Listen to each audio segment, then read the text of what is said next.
देवी माँ अमीर की भी सुनती है, देवी माँ अमीर की भी सुनती है, देवी माँ गरीब की भी सुनती है। माँ तो आखिर माँ है, माँ तो हर मजबूर की सुनती है।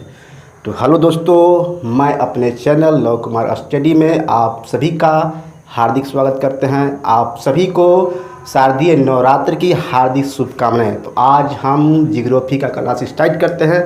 तो आइए देखते हैं, संसाधन एवं विकास के बारे में पढ़ने जा रहे हैं।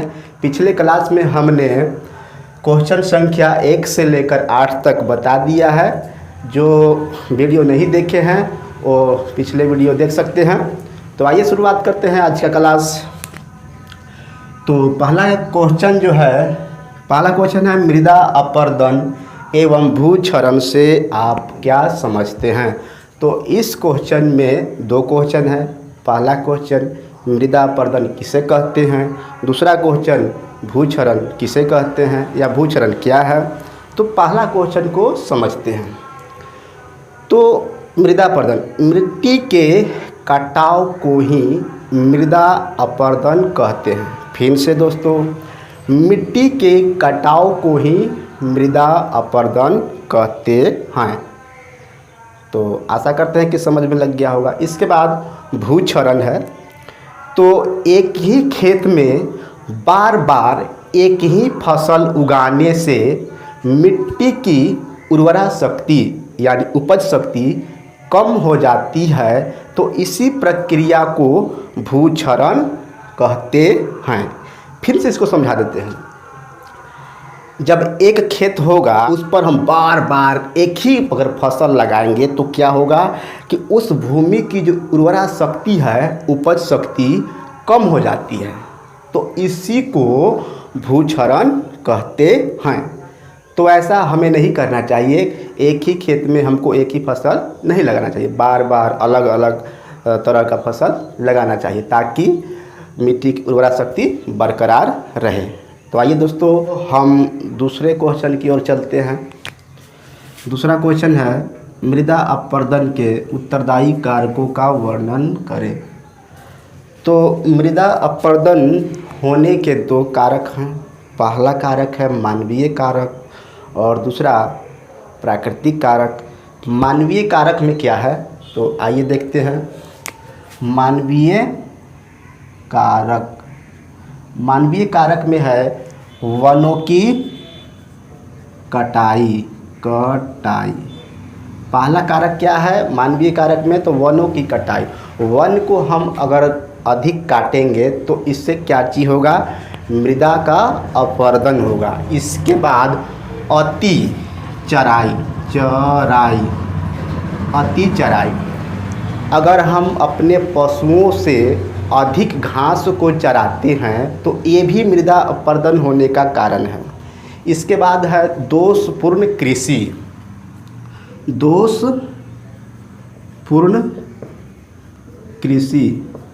अगर हम दोषपूर्ण कृषि पद्धति को अगर हम अपनाएंगे तो इससे भी मृदा का अपरदन होगा। तो आज समझते हैं कि दोषपूर्ण कृषि क्या है। तो आइए हम चित्र के माध्यम से समझते हैं।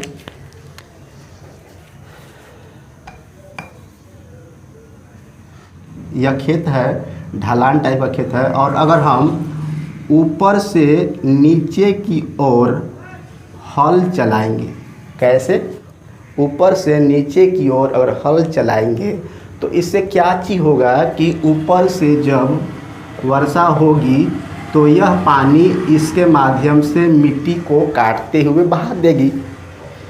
तो इसका मतलब है कि हमें जो ढलान वाले क्षेत्र होते हैं हमें ऊपर से नीचे की ओर हल नहीं चलाना चाहिए। आइए दोस्तों, तो हम दूसरा कारक के बारे में बात करते हैं। मृदा अपरदन होने के दूसरा कारक जो है प्राकृतिक कारक। इसमें क्या चीज़ है, पवन मतलब हवा। अगर तेज़ हवा चलता है तो उससे भी मृदा का अपरदन होगा, मिट्टी उड़ सकती है। इसके बाद है जल, प्रवाहित जल अगर मिट्टी से गुजर रही हो तो इससे भी मिट्टी का अपरदन होगा। हिम मतलब बर्फ़ से भी मृदा का अपरदन हो सकता है। ऊपर से बर्फ़ गिर रहा है मिट्टी पर तो उससे भी मिट्टी का अपरदन हो सकता है। तो आइए दोस्तों, अब हम नेक्स्ट क्वेश्चन की ओर बढ़ते हैं। क्वेश्चन संख्या 11। क्वेश्चन है मृदा अपरदन या भूक्षरण को रोकने के उपाय बताना है।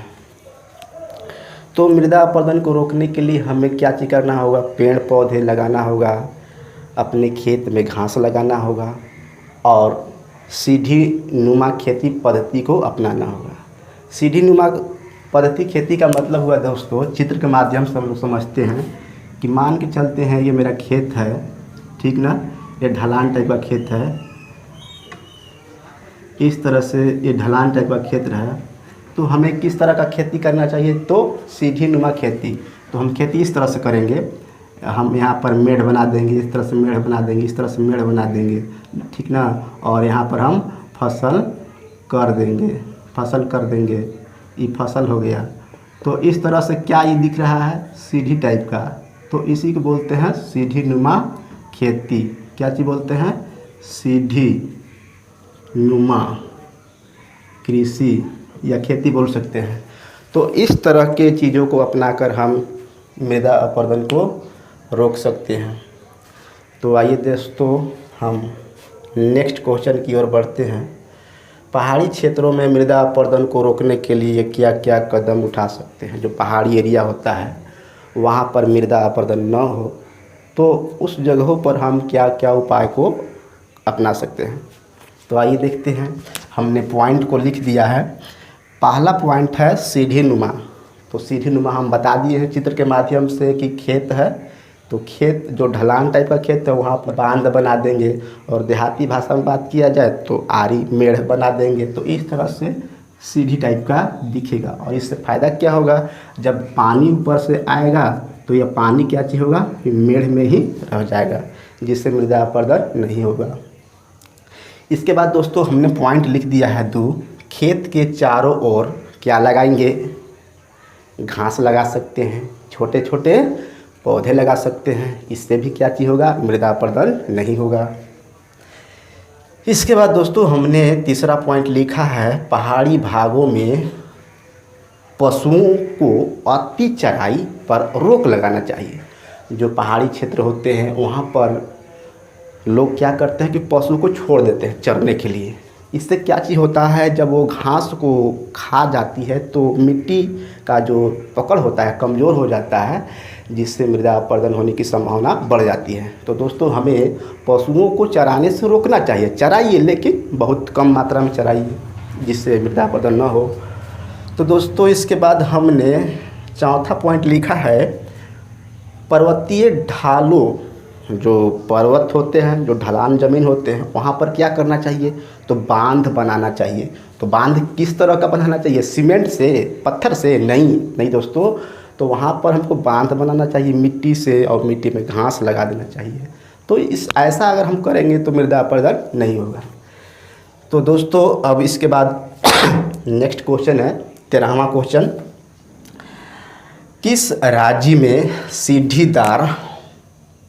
सीढ़ीदार खेती की जाती है? यह क्वेश्चन 1 नंबरिया क्वेश्चन है, और बाकी जितने भी क्वेश्चन थे 12, 13, 10, 9, ये सभी के सभी बड़े क्वेश्चन थे। 4 नंबर का क्वेश्चन था, और ये जो 13वां क्वेश्चन है 1 नंबर का क्वेश्चन है, किस राज्य में सीढ़ीदार खेती की जाती है? दोस्तों यह जो क्वेश्चन आपको दिख रहा है छोटा है, लेकिन यह परीक्षा के मद्देनज़र बहुत ही महत्वपूर्ण क्वेश्चन है।